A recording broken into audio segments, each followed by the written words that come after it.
You're listening to Arsenal Pass, a flesh and blood podcast for players by players.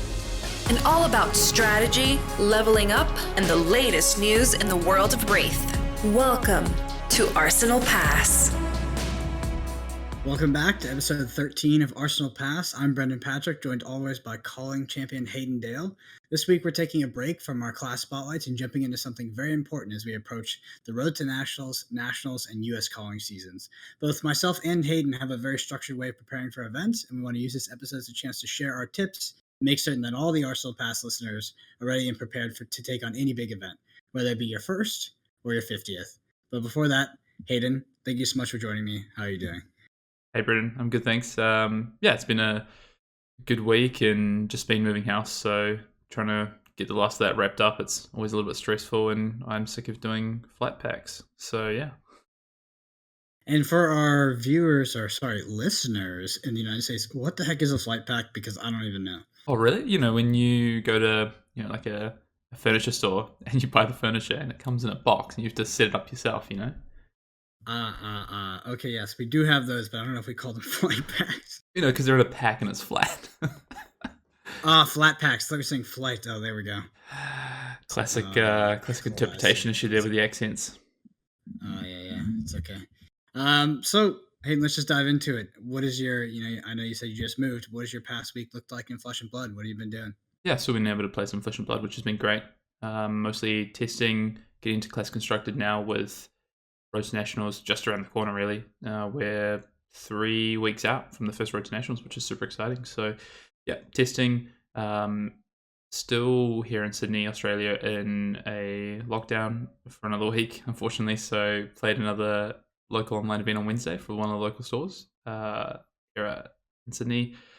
Played Blitz, so actually pulled out a Levia deck for Blitz this time, and we're going to be recording a video this week of Blitz gameplay with this Levia deck as well. So we'll pop that up, and it's probably the last bit of Blitz I'll play for a while. Yep. What about you, Brendan? Me too. Yeah. So I've been playing armories, but Blitz armories, just kind of making sure that I'm actively playing the game as much as I can every day when I have time. But I have also switched over to Aria, not because it's better, but just because I haven't played the ninja class and Blitz in about 6 months. So I think that's when drone was banned. It was about 6 months ago. So just want to kind of make sure my prowess is up to what it used to be, so I can still, I can keep calling all of my one-trick Ira friends casuals. Shout out to Dante. Dante gets a lot of mentions on this podcast now. We love you, Dante.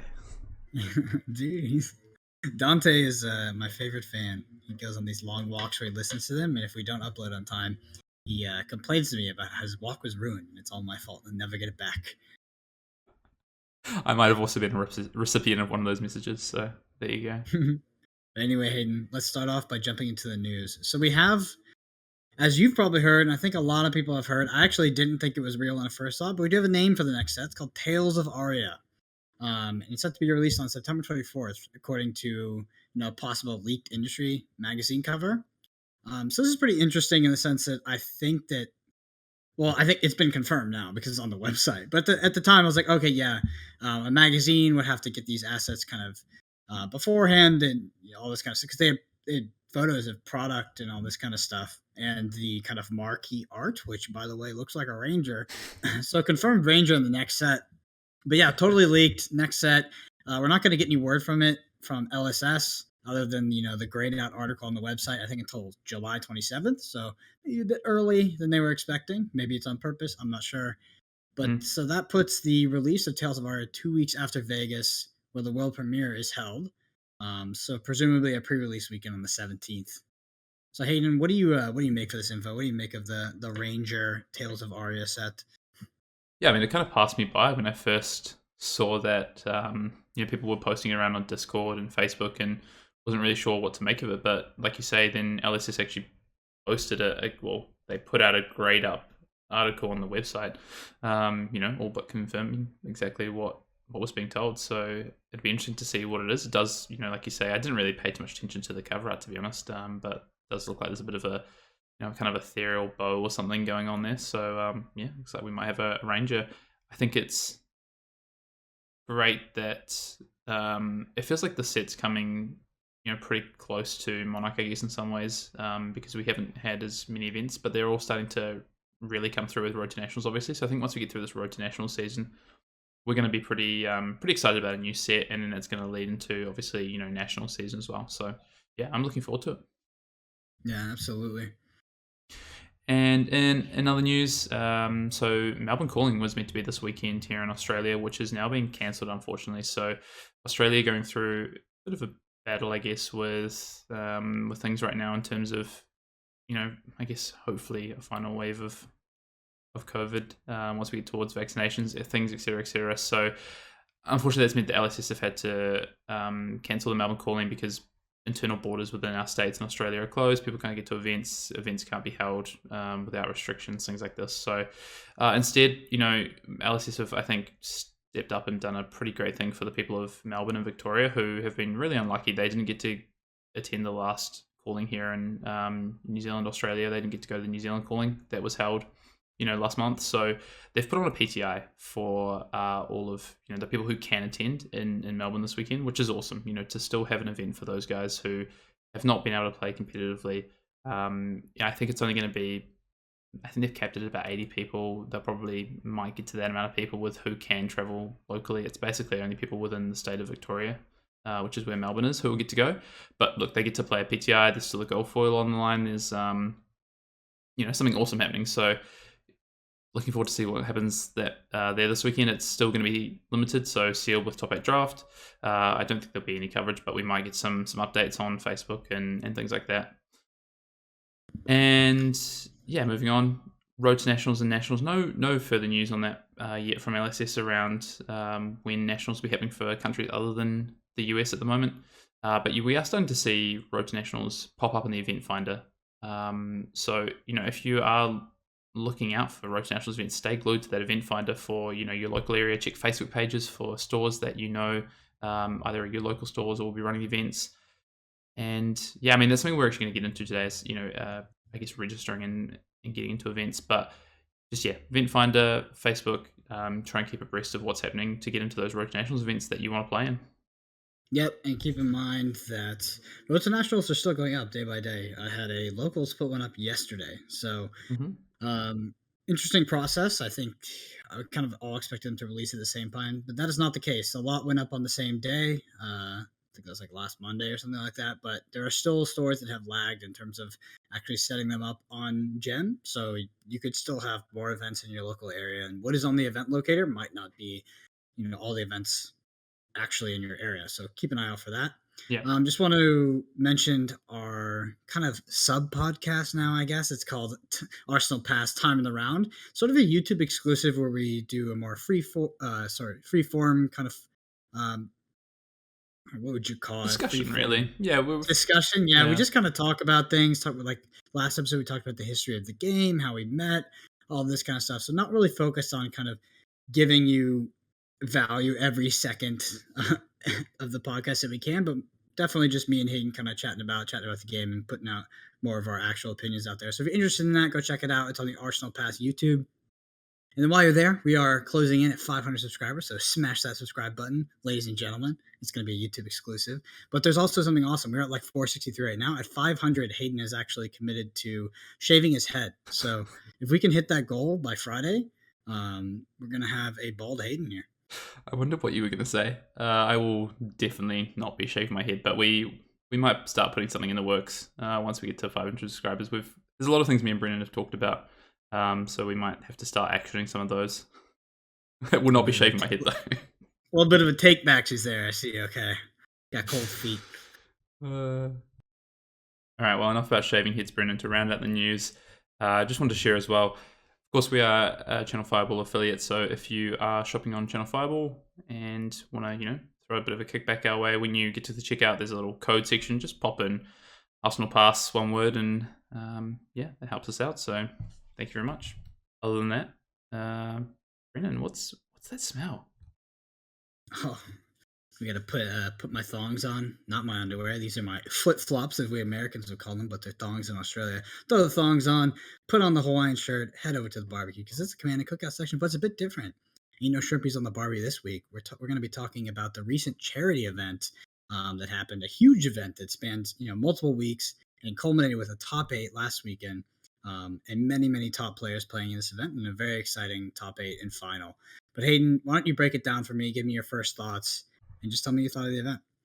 Yeah, so my understanding was, unfortunately, I couldn't play in this event. Just the timing wise of how it happened, it was more of like a set up your own game league kind of style format for the Swiss rounds. So with the international time zones and things like that, it just didn't work out for me. So, but I believe there was in excess of 120 players in the event for Classic Constructed, getting to top 8 after I think they played 8 rounds.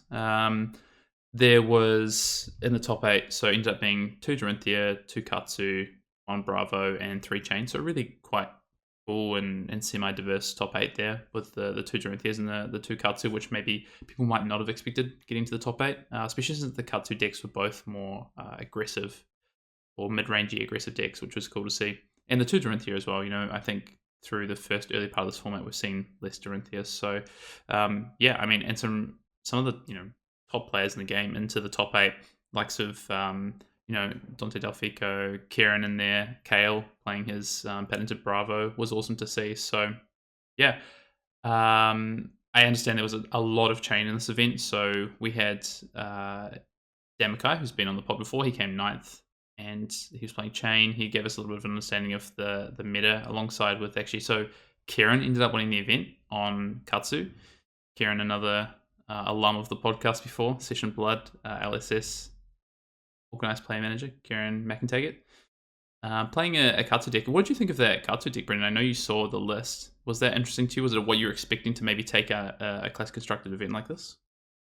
Well, I saw the list and have since played the list as well. So, calling it Aggro Katsu is a bit interesting, maybe slightly a misnomer. It's more of a mid-range build, not super heavy on the Blittle Minnowism, although it does have a small package with them, and tends to kind of stay on the Surging Strike line, and just present a lot of hit triggers to the opponent, which Shane does not deal well with. I was really interested that this kind of took out all the Shanes, because I know that Aggro Katsu, which is what I had tested before, definitely had the potential, but it seemed like Shane kind of, in the heads-up matchup, Shane would outrace Katsu more than Katsu would outrace Shane. But with this more mid-range build, there is a lot of punishment for taking those on-hit triggers, the red Surging Strikes, the Gust Waves, the Magenshis, the Lord of Winds, all that good stuff. But yeah, I think it's a great list. It looks very refined, and I liked a lot of the stuff. I like a lot of the themes that are in it. I think Karen said that he wasn't a fan of the Life for Lives in retrospect. But yeah, super strong deck, and I'm actually way more impressed that he beat the Dorinthia in the finals than all the Shanes that he whooped and kind of on his way to top 8. Yeah, me too. I think so. I watched the top 8 at the time. I watched the semi-final, and I've since watched the final as well. And I think what's interesting is for Kieran in that semi-finals matchup, he clearly had played quite a few chains. He knew his game plan, what he was going to go for. I think so he played Red Flick Flack, which I think on key turns that Red Flick Flack is really, I guess, a potent sort of foil in some ways that then allowed him to set up his on-hit effects. In the final, going into Dorinthia, traditionally, an unfavorable matchup for Katsu. A really close game in the finals as well that came down to, one of two sort of play decisions and lines by both players.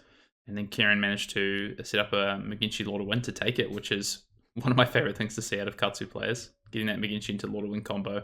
So yeah, no, it was, I think if you want to understand these decks that are currently in the meta, go and watch this top 8. We saw the quarterfinals in a Bravo versus Chain matchup, which is a really interesting matchup, and I think it's going to be a matchup we're going to see a lot during this Class Constructed season.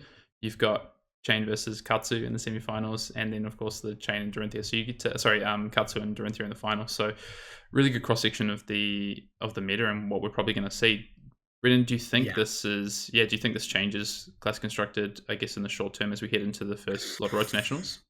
Oh yeah, so I think that the popular belief is that the meta right now is very stale and stagnant. People think that Shane is like ultra dominant in the meta. Shane's a good deck. Like it's a good deck.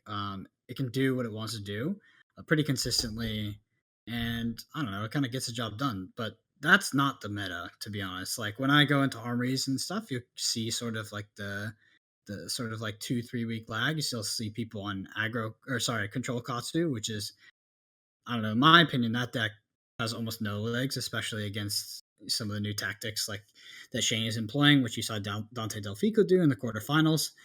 If you don't know what it is, definitely go check it out. It's relatively complex, but I'll let you figure it out watching the video.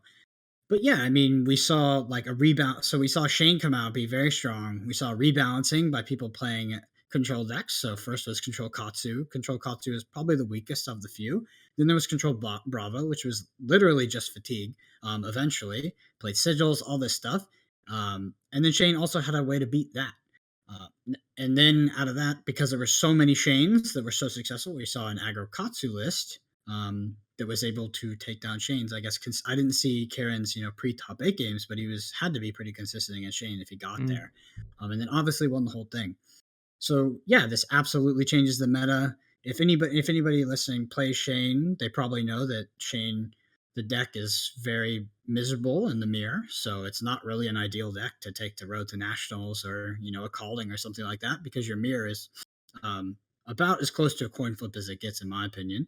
So we're seeing like a readjustment of the meta. Like there was a Dorinthia decks in top 4, like which I haven't seen a lot recently, and then obviously Akatsu took it down. So I say, if you went to an armory in the next 1 to 2 weeks, you're probably going to run into a lot more Aggro Katsus and a lot more Dorinthias, because Dorinthia is really a comfort pick for a lot of people. Mm-hmm. So I think that since there's a proof of concept that the deck can do well, a lot of people will run that deck. The Dorinthia deck was actually really fascinating because it was like an ultra tall Dorinthia deck, which I think is a weaker archetype into Monarch. With Prism being a thing, I think that tall Dorinthia is an extremely hard matchup against Prism at the moment. And I didn't really see too many slots in that list that were devoted to the Prism, so I'd be interested to know how those matchups went. But yeah, we could see more go wide Dorinthia, more tall Dorinthia, obviously. I think the meta is very, very dynamic and fluid right now. Mm-hmm.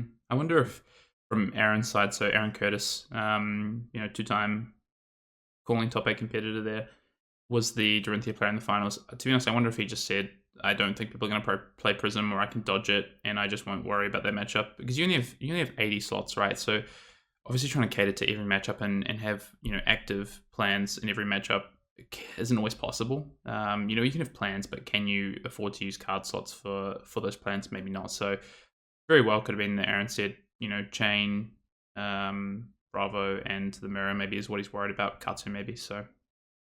Mm-hmm. Yeah, for sure. Yeah, but with that, Hayden, I want to head into the main topic of the pod, and that's going to be preparing for large Flesh and Blood events. So we're going to start with the boring stuff, but in my mind, some of the most important stuff, which is before the event starts, pre-planning and logistics. So, Hayden, what do you do before an event to, kind of what's the first things on your to-do list? Yeah, so I think just going back to, I guess, the reason for this is that we're coming up to some of the largest events Flesh and Blood has ever had, and they're going to come thick and fast. And I think if you're not prepared for these events, some of them can be pretty overwhelming, I think, especially just how the rate of them, especially if you're planning to, say, go to multiple callings, play multiple Road to Nationals, and then play Nationals. That's 2, maybe 10 weeks of just really intense traveling, first of all, preparation, and these events themselves actually take a lot out of you. So that's the reason why we really wanted to go through this today, because it's not just going to be the US or just New Zealand now that are having these events. It's going to be everyone in terms of Road to Nationals as well. So yeah, Brendan, I think great question. Before you even, I guess, get to an event, there's so much that goes on, right? Like it's all about preparation. So one of the things in terms of pre-planning and the logistics side of it is, getting registered for these events. And to be honest, you've had this experience. That's not always easy with Flesh and Blood today because of the popularity of this game and the relatively, I guess, small capacity size of a lot of these events. Brendan, you can probably share some stories about trying to get into some of these events.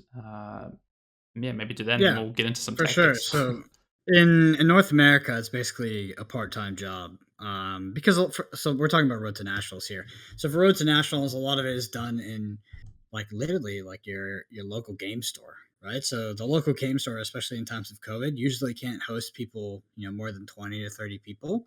Sometimes they can do more, and that leads to basically the event selling out in probably less than 12 hours, especially if you're here in the South and probably the Southeast, like Florida. The events that sell out extremely fast, and you have to be on top of everything. So how do you get into these events? Well, you can, be on the Fab website and be scrolling, trying to, scroll through the event locator, every second of the day. But what I do is I'm in a few local messenger groups, so like Fab DFW, and some other ones as well. And usually I'll get the first info if a store is going to put it up. So before they put it up, I'll know that they're about to, and I'll be able to snag a spot. And my other favorite tactic is to find, like, if you plan on traveling, so let's say you're traveling, you're willing to travel within a 7 hour or 5 hour drive of yourself, I'll find somebody in that location, whether it's Houston, Oklahoma for me, and I will tell them, like, hey, can you help me, kind of figure out what events are available, help get me into the events, and I'll do the same for you here in Dallas. And that has worked out like amazing for me because a lot of these events, unfortunately, some of them do just completely pre-sell out to locals, which is reasonable. I mean, 20 to 30 cap. Some local scenes have more than 20 or 30 people. I know mine does, especially if you consider the DFW area. So I think that networking and just being a part of group chats with store owners and things like this can help a lot. And then obviously the event locator is useful for the function that it plays. It can sometimes be a bit inaccurate though. Yeah, I think my thing is treating this a little bit like going to a concert or a festival. I like to make a list of the events that are coming up. So say Road to Nationals. Okay, what are the Road to Nationals that are on the books? I'm going to have a list of that with dates, and then if there's any information about registration, I'll chuck that on there as well. If they've said, okay, events on X day, we're going to do registrations from next week, check the website, then I'll make sure I note that down. I'll even sometimes set alarms for that, just pop away alarm and like just remind myself to go and pop on their website once the registrations are up. For things like callings, I guess the rate that these events sell out isn't as quick. Obviously, these aren't instant sort of things like they can be with Road to Nationals, but at the same time, it is good to be across these events. And if you are planning to go to them, just get signed up, get registered, and then you don't have to worry about it. There's no stress. It's just done and dusted, right? So yeah, as Brendan said, having connections is another great way to do it. If you've got friends, or even just messaging the store if you know they're going to have this event, and just say, hey, look, I'm interested. Could you let me know when it's going to go up? Yeah, just give yourself the opportunity. It doesn't hurt to ask, right? So yeah, I think just getting registered for these events is kind of the first step. And for larger events like callings and I guess eventually nationals as well, that's not really an issue as much as maybe some of the small events like Road to Nationals. Obviously skirmish was a bit of an issue, but those are more localized events. So if you are planning to travel, it just pays to be really across these. What about accommodation, transport, things like this, Brendan? How do you sort of approach that to try and give yourself a stress-free trip? So you said something really important there that I want to touch on before I go into that. And I think that it's important to note that this whole entire process, and the reason why we do it this way, is to minimize stress. Your entire goal with, preparing for a tournament when it comes to logistics is to be in the least stressful position as possible. Because the last thing you want to do is figure out the flight's too expensive. There is no flight. It's sold out. You go to the hotel you want is sold out. You have to book 30 minutes down the street. Now you got to Uber. Your costs are 5 times more than you expected them to be. All this stuff, it really sucks. You don't want to do that. So yeah, when it comes to accommodation, speaking specifically about that, book early for sure. So let's use a pretty real world example, which is the Vegas calling. That calling is on the same weekend as like the Las Vegas Raiders opening day. So Vegas is packed, and that means the hotels are like double. They're around double now, by the way, if you book them now, double what they usually are. And when we close out that weekend, they might actually be completely sold out to an extent in a certain area for people that want to be close to wherever that's happening. So I actually booked my hotel the night of. So as soon as they released, I booked my hotel the night of. I'm right across the street. But because of that, costs do go up. And the best way to get around that is to room with friends. So if you have a friend that's going to an event, or what you would consider to be a teammate, testing partners, whatever you want, that's a great way to do it. You can, literally split your cost in half with just one other person, or even more if you group up with other people. And you're probably going to have a better time if you do that anyway, because nobody wants to be sitting in a hotel room by themselves, unless they're me, because if my counterpart snores, I cannot sleep. So my most important point here at number 3 is make sure that I used colorful language, but that guy or girl does not snore, because that can be miserable. If you show up to an event, the night before, and then you kind of realize that this person's going to be making, the sounds of a dying seal while they're trying to sleep, and you're going to stay up all night, it's not going to be a good time when you got to wake up for that event. Yeah. Yeah, it's a great one of the points I put down was, to avoid that stress, I personally don't room or travel with strangers, or people that I don't know that well. If they're maybe someone from locals that I've met 1 or 2 times, I just don't want the stress. I just would prefer to be so much more across what's happening. I'm always like to be in control of like booking everything, so that I know there's no hidden sort of things that are going to come up because someone, I don't know, put in the wrong date accidentally, or actually put in the wrong city for the hotel, whatever it might be. I like to make sure I control that myself, or at least like double check all the details after they've booked it. And I tend to only go with like, good friends or good teammates, who I know a lot about like their character and how they act at these events as well. I know they're not gonna, I don't know, stay up late making a racket or anything like that. So, they're pretty similar to me. I basically, like Brendan said, I just want to be as prepared as possible and not have stress, so that, I'm 2 weeks out from the event. I don't have to think about like booking accommodation. I have to worry about transport. I don't have to worry about flights. I don't even have to worry about, even if it's a local event, I don't have to worry about, parking or something like that. I've already had a look at where to park, so that I'm just fully focused on testing, and being prepared to show up to the event. And on that note, Brendan, what about for the day of the event? What are you preparing? How are you getting ready for the actual on the day? Talk about all the little goodies. So you got your backpack, you got your decks, get your decks sorted. By the way, if you're going to a constructed event, make sure that all the cards you plan on registering are in your deck. That is a mistake that has happened in Flesh and Blood before, and will keep happening. And it's an easy mistake to make. But make sure all your cards are in your deck. You don't have some grayed out printer proxies still in your deck or something like that. Just make sure it's all good. Do a little check through. Me and Hayden, we talked about in a previous podcast, talked about having a sideboard plan before we go. So we have our core shell of the deck, and then we have our our sideboard plan written out. For me, that when I have that with me, it makes me feel much more relaxed and confident. I don't have to be, last minute, as soon as I sign up, be like, oh crap, what if I play a prism round 1 and I haven't prepared for a prism? So I would say do all that work before. As well as it is a card game. So you bring your dice box, you bring your dice, you got your pen and paper. You cannot record life totals on a phone at a professional event. Mm-hmm. That being said, if you do forget something like that, you can find, paper and pen pretty much readily available, your playmat, all that good stuff. But the most important thing, in my opinion, is your nutrition. So Hayden, what do you like when you go to an event? What are you planning to eat, and what are you planning to not eat? Yeah, it's a good point. I want to, just before I jump into the food side of it, probably my favorite side, just want to say, the reason that we're sharing these is not to like stress people out about like, you need to have this, you need to have that. It's more about what are the things that often, we've been in this experience before where we haven't thought about it. And we've rocked up and been like, oh shit, like I haven't done this or I haven't done that. And there's actually one thing too I want to mention, because this is the most important thing for me. It's random, but if you're bringing a deck that's sleeved in whatever sleeves you want, bring extra sleeves for that deck, because throughout that day they're gonna get marked. One might break, and if one breaks and that's all you have, oh my god, your life is gonna be so miserable because you have to go buy a whole new thing, re-sleeve the whole thing. If that happens during the actual match, like your opponent calls a judge because your sleeves look, if your sleeves are all dinged up, they can call that. They can look marked even if they're not where you want to be. Yeah, I a few things I like to do in that regard is like, I don't want to touch my deck or deck box or sleeves once I get to the event. So I'm doing all that the day before, the night before, making sure I've got, whether it be like fresh sleeves or at least like better sleeves, like good sleeves on there. I've got 5 to 10 or more extra sleeves there just in case some break, or like Brendan said, some get marked. I've written my Decklist out. I've got my, my game plans all sorted out. I'm not touching that Decklist when I get to the event. I'm not like rushing to like change cards or grab cards off people to, borrow cards to get those in and then having to change my Decklist or whatever. Like I basically want to show up to an event.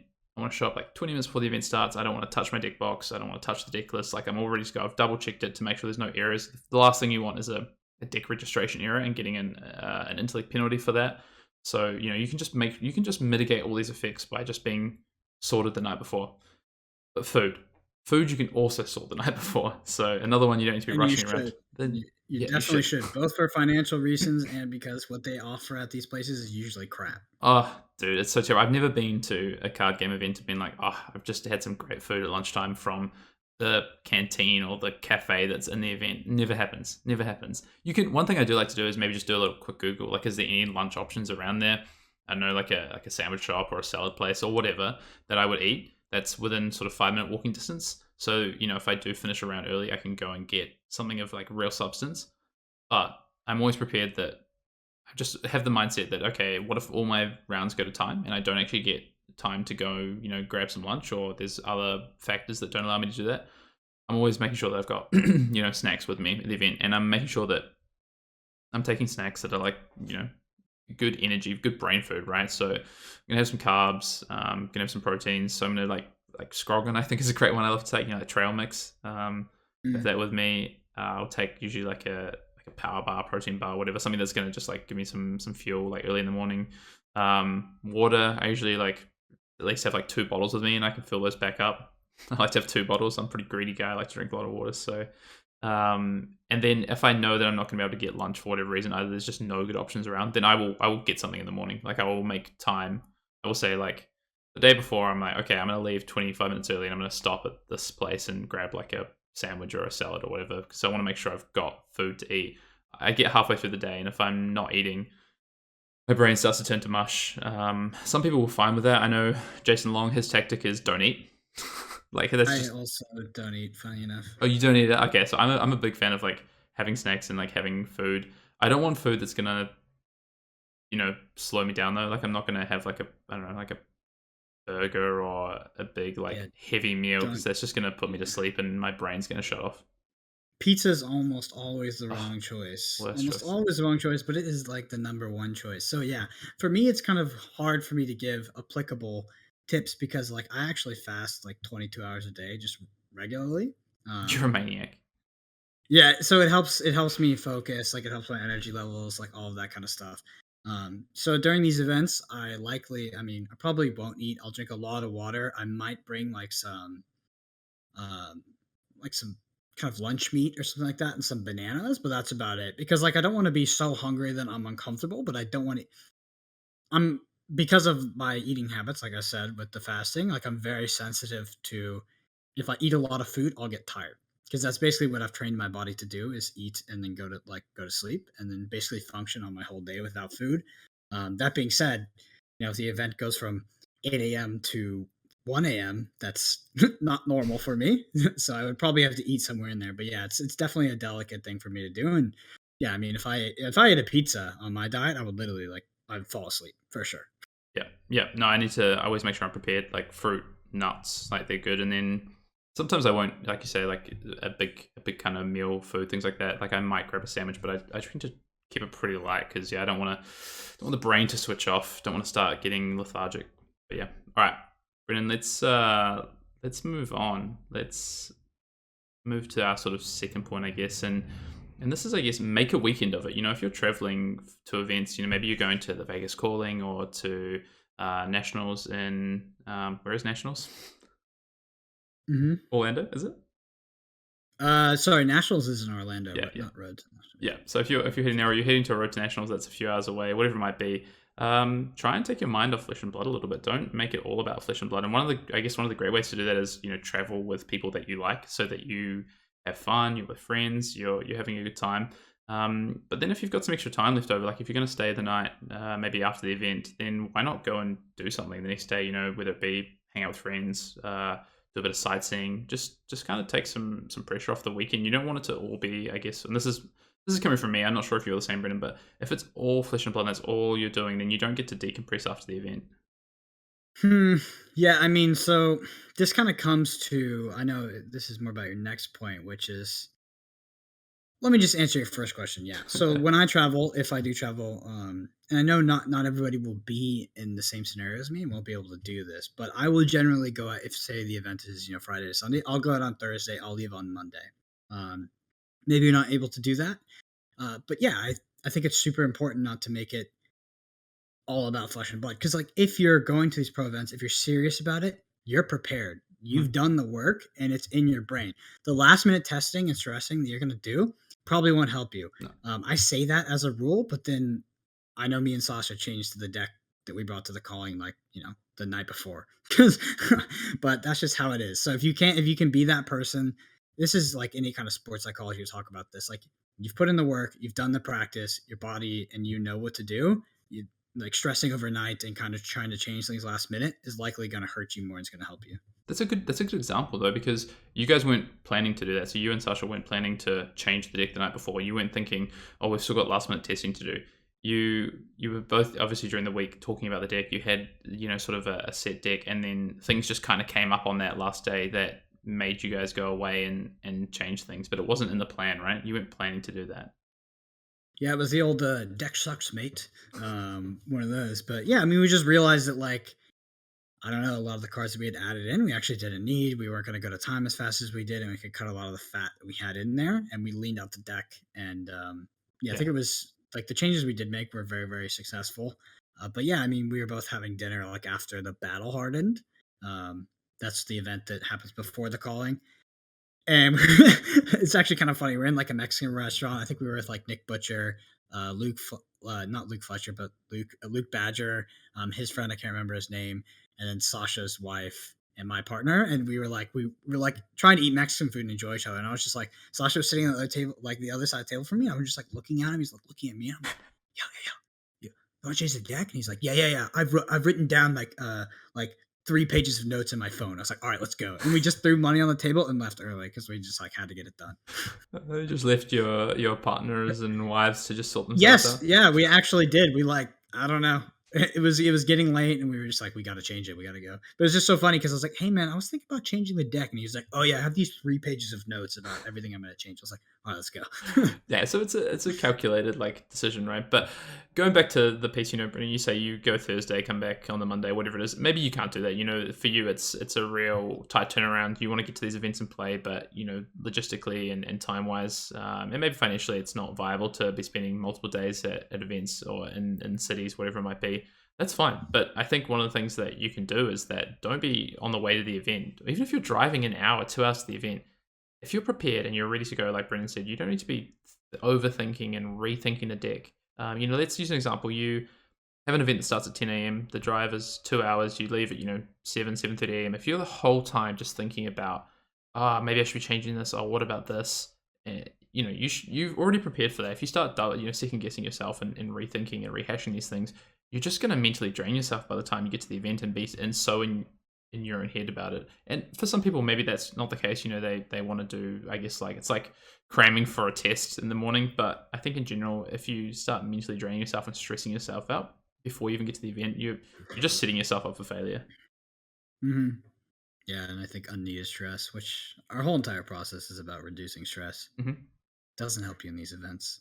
But hey, why don't you run on to your next point, because I have something to talk, to add on to that one. I think this is really important. This is something that I know me and Brendan talk a lot about is, actually it's the next kind of 2 points, but if you have expectations, I need to make top 4 to make this trip worth it because of the pricing that I want to then sell to make back the cost of my trip, that's I think a really poor way to go about it. It's like that kind of classic, do you have the bankroll, or are you just playing event to event to make your bankroll, sort of thing? And I don't think it's a very good way to set expectations. And I think, Brendan, do you want to run on to what this touches on? Yeah, I mean, I think it touches on a deeper philosophical issue that, like, you and I talk about a bit on this podcast, but more on Time on the Round, which is being too outcome dependent.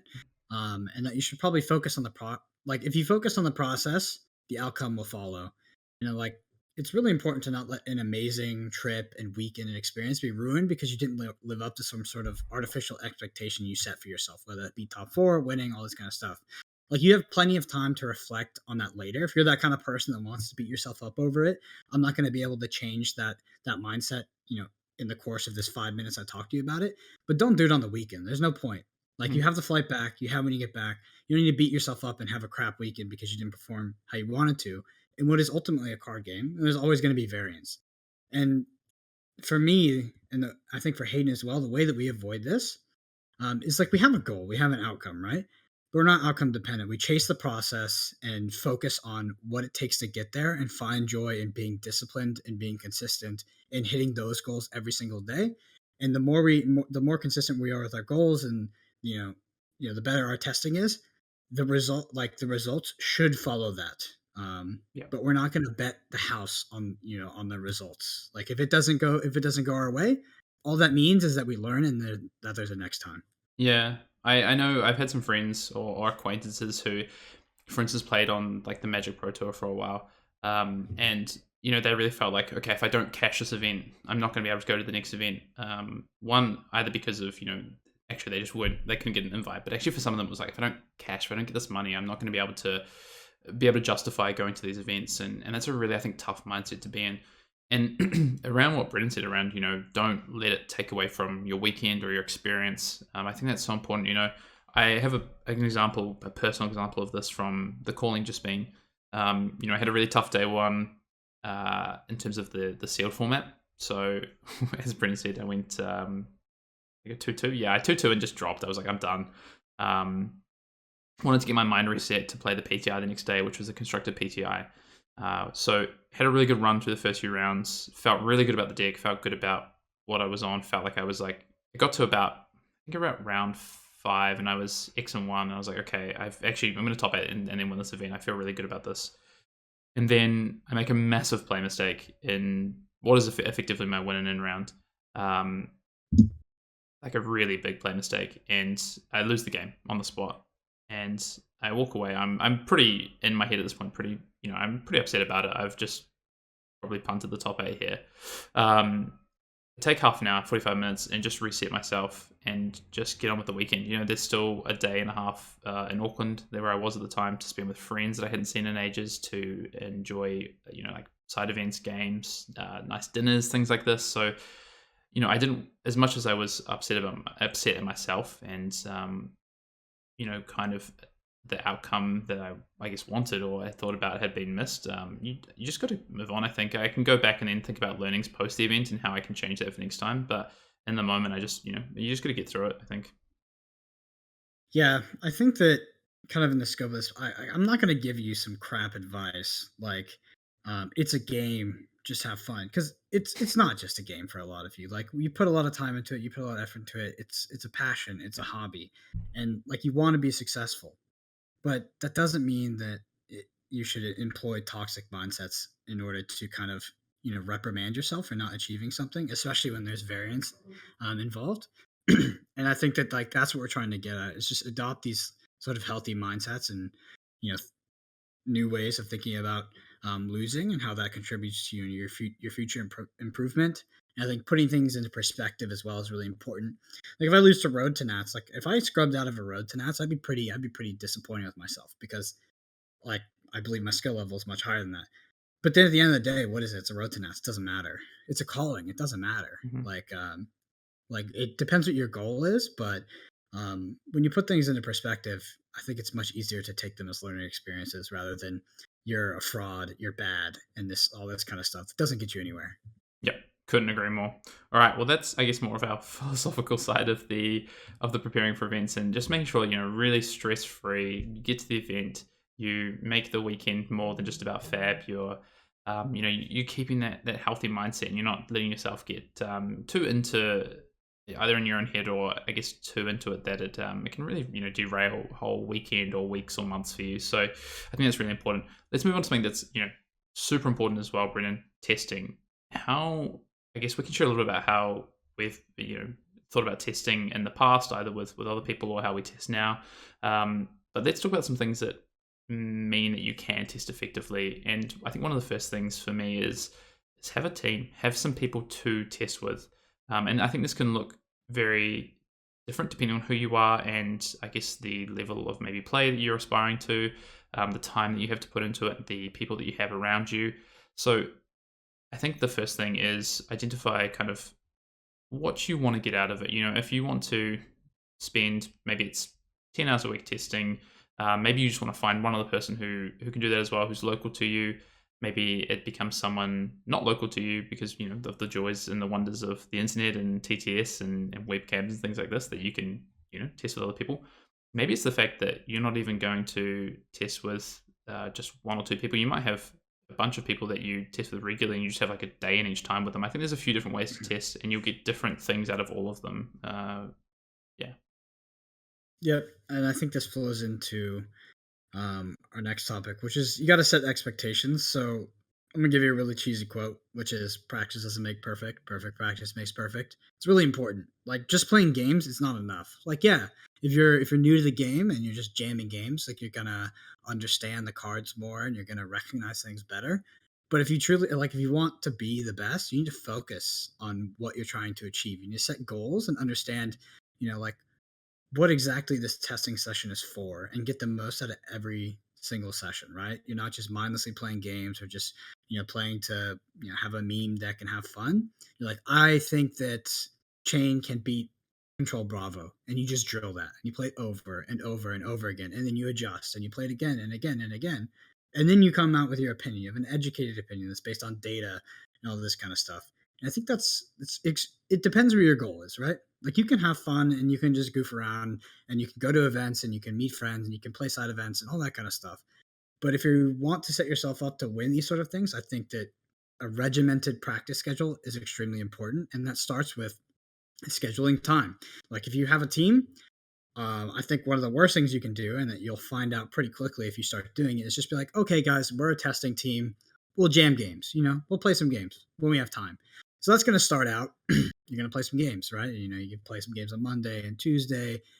But then something comes up, people schedule something during that. And then now you're playing a game every once in a blue moon when somehow your schedules line up. In my opinion, that's not a way to do it. You set a time, you set a schedule. It's 3 hours or it's 2 hours, it's 1 hour. And during that time, that's your number one. Obviously in life, you'll have things that proceed over that. But for that time, you need to look at it as in like that's blocked off and that's for testing. And nothing's going to stop that. I won't schedule anything during that time. I will always show up on time and I'm there to accomplish a goal and, kind of work towards getting to this outcome or whatever you want to do. Mhm. But yeah, and I think that having that consistent schedule that's, strict and regimented, and I don't mean that in like a very hardcore way, but just in the sense that it's like you start at 7, you end at 9. It's It's Monday, Tuesday, Wednesday, and you show up every single time. a mindset, right? Like in terms of, and there's different levels. So that's not going to work for everyone, and that's fine. That's something that I think a lot of high level TCG players or even gamers in general, you look at like esports and things like this and how they test and train, is that schedule and regiment is so important. And you can adjust that depending on your time. You might not have 10, 20, 30 hours a week like some people. I know there's people who are grinding skirmishes and testing and spending like 40, 50 hours in this game a week, and that's not achievable for most of us. That's that's unattainable. But if you know that, okay, 8 hours a week is flesh and blood time, 2 hours of that is playing my locals on a Wednesday, the other 6 hours I want to spend testing, I'm going to find one or two people who fit that criteria. Maybe they're just your friends who you really like spending time with. That's also fine. It's great. If you've got friends who are getting into the game and you want to spend time with them, that's a great way to do it, right? But at least make it something. Make it a bit more regimented. Before you get into your testing sessions, talk about what you want to test, why you want to test it, what the outcomes are that you want to find out. It's a bit of an example for the Auckland calling. We had a few players here locally who were really keen to test. So we tried to set a time. In fact, we did. We set a time every Saturday to get together and do a draft. And it was, okay, let's do a draft. We'll record our picks. And then after the draft, we'll spend half an hour talking about the draft so that we can try and gain some insight. And that was, it wasn't too regimented, but we had a set time. We had a set, format that we were going to go after. And then we took learnings out of it. And that was really easy, to be honest. That's not a hard thing to do. Although it is actually saying that it's hard to get 8 people together every time. But the idea itself is pretty easy to set up. There's not too much work involved. So yeah, I think setting aside time and having that focused testing is really important. Yep, and I just want to talk quickly about ideal team sizes. So in my opinion, the ideal team size for a testing team depends what you're doing. Let's say it's something like constructed, where the minimum is probably 2. I think that the ideal is 3. So you have 2 people playing, 1 person spectating and rotating, so you don't kind of burn out if you are going for those longer sessions. I think that the more people you add, I think this is kind of a trap. It's just adding more and more and more people to your testing group. it's kind of like the classic trope we see in business, where if you assign a responsibility to multiple people, ends up being nobody's responsible. And that's what happens when you have a too big of a testing group. It's just kind of everybody kind of checks out. Little groups might form within your testing group, and I don't know. I just find it to be way less effective than three people that are extremely focused on achieving a goal. And I like for me, I like those three people to be, those two other people to be people that I'm not directly competing with. So they could be in a different region. They can be not going to the event I'm going to. Or they could, sometimes like when I went to the Auckland Calling, my teammate was competing, but I was okay with that. And I wanted when I eventually ended up at the tournament, I wanted my teammates to succeed as much as I wanted myself to succeed. And I think that's important. Not having competition in your testing group to where it gets to like a toxic level and you hide information is really, really important. And I think that just comes down to trust. And the people you test with should be people that you trust. Yeah, I think being as open as possible is the most important thing. You want to get both players to, or maybe it's three people, maybe it is even four. You want to get as much out of it, and you want everyone to be on the same level. So all the open information that everyone can share together. And sometimes, some players might not bring as much to the team as others, because of experience or whatever it might be. But if then people start to shut those teammates off, you can get to some pretty toxic, or it just becomes not efficient, right? If everyone isn't across all the information, because matchups have been played, and if one person doesn't know the result of that testing, then they're at a deficit, and then they can't actually then move on to the next stage of thinking, helping with their teammates think about maybe the next matchup, whatever it might be. So super important. I think you hit on a great point as well. Is more players doesn't mean, in the testing team doesn't mean more information. I think more hands make light work isn't necessarily applicable to too many cooks in the kitchen. Too many cooks in the kitchen is a lot more applicable, because, and this is something I really want to touch on, is the quality of testing and the quality of the gameplay and testing is so important in Flesh and Blood because of how intricate a lot of the heroes and the mechanics in the decks are. So, a good example of this is if you're testing Gauntlet decks, so maybe you've decided that, okay, we have a Gauntlet, it's got the 5 key meta players in it. Say we're talking class constructed, it's Katsu, Chain, Bravo, Dorinthia, and Prism. That's our Gauntlet, and we've got a Gauntlet deck for each. And then you start doing some testing, and someone who's never played Dorinthia before starts playing Dorinthia. The quality of your testing is not going to be good, because the gameplay is going to be so one-sided. Maybe it's against Chain, and the Chain player really knows their deck well, and the Dorinthia player doesn't know the deck at all. That testing quality is going to be very, very subpar, I would say, because you need to know these decks and how things work. So I think one thing that is quite important is if you do have a testing team, it's probably quite good and quite beneficial to understand who can play what decks. And when you're doing testing, trying to get those players either playing those decks or doing the observation role with the player to look through lines of play and understand the matchup. Mm-hmm. Yeah, I actually really don't like TTS just because I think it's like a bit. I don't enjoy it, right? Mm-hmm. Like it doesn't bring me joy to play it. But the feature to be like the black color on that and see both hands of the players is probably one of the most useful tools in this game. Like it's absolutely incredible, and it's like a very, very high value role that you can fill while you're not playing. If you're the third or the fourth, is being that spectator and seeing 100% open information. So would recommend that. Yeah, I think it's, as you say, I think 3 is great. I'm fine with 2. I think once you get past like 4 and 5, you can't have everyone in a session together because you're playing separate games. And then you also need to be super, super regimented because there's certain data you need to find out. What I find is when you get to these big groups is that people just kind of go off and do their own thing in terms of like, oh, I'm working on this kind of deck or whatever it might be. And that actually leads me into one other thing is that we've kind of already talked about this. Sorry, I've kind of skipped through it, Brendan, but focusing in on a gauntlet for your testing is so important because, you might have these ideas, right? So it could be a bit left field. It could be a bit roguish, this idea that you have for a deck. That's fine. You don't need to throw it away, right? You don't need to say, oh, because it's not one of the tier 1 decks or it's not a gauntlet deck, we shouldn't look at it. But you can save time on some of these more crazy harebrained ideas by bringing it to your team, laying it out and going, okay, this is my theory behind this deck. This is what it's trying to do. This is how it's trying to attack the meta. What do you guys think? And you can have a discussion about it. And to be honest, 70, 80% of the time from that discussion, you can probably decide if it's worth pursuing that idea, or whether it's not going to work out because someone points out XYZ and it's time to go back to the drawing board, or just move on. Mm-hmm.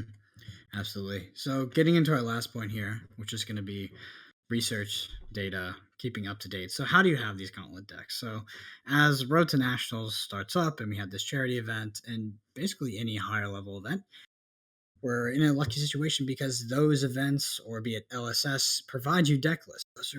Those can be great gauntlet deck lists, and are actually the primary way that I will build decks that I'm not actively trying to innovate on. So if I'm trying to innovate chain, I probably won't be, at the same time picking up Katsu and trying to rebuild the whole entire thing. I'm just going to net deck Kieran and use that because, there's also another point to it. Is like if I take that to Road to Nats, there's a good chance that like 50+% of people will be a straight net deck of the deck that won that tournament.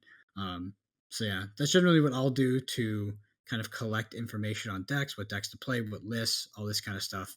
And yeah, Hayden, what are some other sources where you get your information?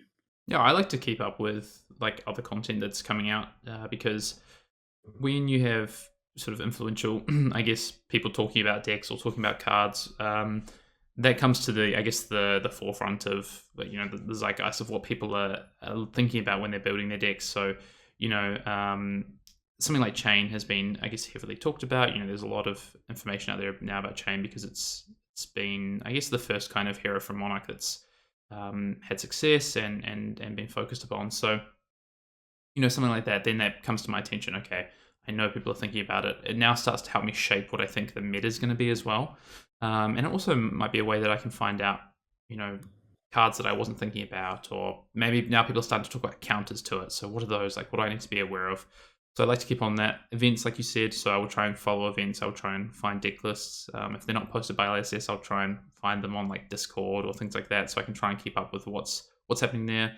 And then I'm also thinking about, okay, if I'm going to a local Road to Nationals, I want to do my research on my local meta. What are people playing in my local meta? I don't need to think about what are people playing in New Zealand if I'm going to, an event in Dallas, for instance, right? I need to think about what's happening in my local meta. What are people playing here? So kind of, sorta. So, well, I do agree with you in sort of like a kind of a macro theory concept. If you do live in a place like Dallas, or what I would assume Florida's like this, probably a lot of North America, including Canada, what people playing in New Zealand, that is very relevant to what people will be playing at your local meta. Probably one of the most relevant things, but it is important because there are a lot of people that at your local meta that won't own all of the cards and will be playing a pet deck.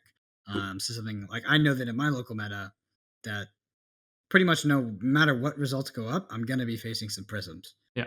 Which is frustrating, but I have to be prepared for that. And let's say I know some Canadian players. There's a popular Canadian wizard named Key. He plays wizard in Cost Constructed. We all, pretty much most of us, run no nil rune in our constructed list. Well, if you're in Canada, you can't really do that because he's gonna slap you up. So it's that kind of information is really important. But yeah, if you want like the short and sweet, what do I expect? Just look at what's publicly available online. Yeah. And that's probably what you're going to face because, that's just how card games work nowadays. That's what a meta is. Yeah, that's how we get the information. And maybe I simplified it a little bit, but that kind of, I guess, talks to my point anyway, Brendan, is that you've been to your events locally and you know what people are doing. You know that they're, I guess, maybe emulating or net decking or taking these lists from events in New Zealand. So that's a great piece of research and information, right? Like that's exactly what that is. So yeah. Try and keep it abreast. My favorite one is anything that Matt Rogers does. That's going to be at least 50% of your meta if you're in NA. No, but like, it's pretty funny. Like people, I don't know if this is like, sorry, small diversion. I don't know if Matt Rogers knows how popular he is in North America. I think that if he came to a calling, he would definitely sign some foreheads before he went back home because people are huge fans over here, which is well deserved because he's a fantastic player. But 100%. it is incredible how much people love Matt Rogers, and any deck he puts out, that's a solid deck to target. Yeah, I mean, you aim for the number one, right? Like if you've got a player who at the moment is clearly standing, above the rest in terms of results and what he's doing, then you emulate that, right? You try and emulate that, so it makes sense. And I think, as we get more and more events, we're going to see things come thick and fast with results. We're going to see Road to Nationals, the first constructor calling. these things are going to give us more and more information to work off, and metas might start to diversify, but just try and keep up with this information. You don't need to be reading every single article and listening to every single whatever out there, but try and pick your main ones for sources of information, and at the very least, look at deck lists that are hitting LSS's website and see what's winning events. Yeah, just as like a small note, it's just a bit cynical, but I tend to be a little bit careful with Flesh and Blood content, because some stuff that you read and watch will actively feed you wrong information in terms of like winning games. So be careful like what you consume, because it's definitely all not created the same. That's a small plug. Brendan saying, listen to him, but don't listen to anyone else. I'm definitely not saying that. No, I know what you mean. I think there's a lot of so one of the great things about this game, to maybe expand on your point, Brendan, is that theory is so important, but theory can also get you into some trouble in terms of thinking about this game and maybe missing a thing here or there, or not quite fully understanding a matchup or the way that it plays out at a higher level, which can be really detrimental about when people talk about the actual gameplay or how things might work or how matchups might play out, because they might not be fully informed of certain things. So yeah, I completely agree. There's sometimes you got to be really careful about what you take on board, because it can set you down a wrong path. Absolutely. And that's pretty much everything for what we do and how we prepare for big events. I hope that it helps you in some way, but I want to touch on our most important point, which I think is, we did get a little bit deep into philosophy, but it's really, really important when you kind of embark on the journey like this and you become very passionate about something. And, like we said earlier, focusing on the process and not being results oriented is super important for your kind of long-term health and happiness. Like, it feels great to win, but you're not going to win every time, and you need to, find a way to take that constructively and make yourself better. And I think you just take everything as a learning experience as you can. Understand that luck and variance is a possibility, but it's not the reason that you're going to be like. A big trap is to blame all of your losses and all of your quote unquote bad luck on variance or luck or something like that, because it's not. You'll likely be able to take a learning experience from every single loss that you have.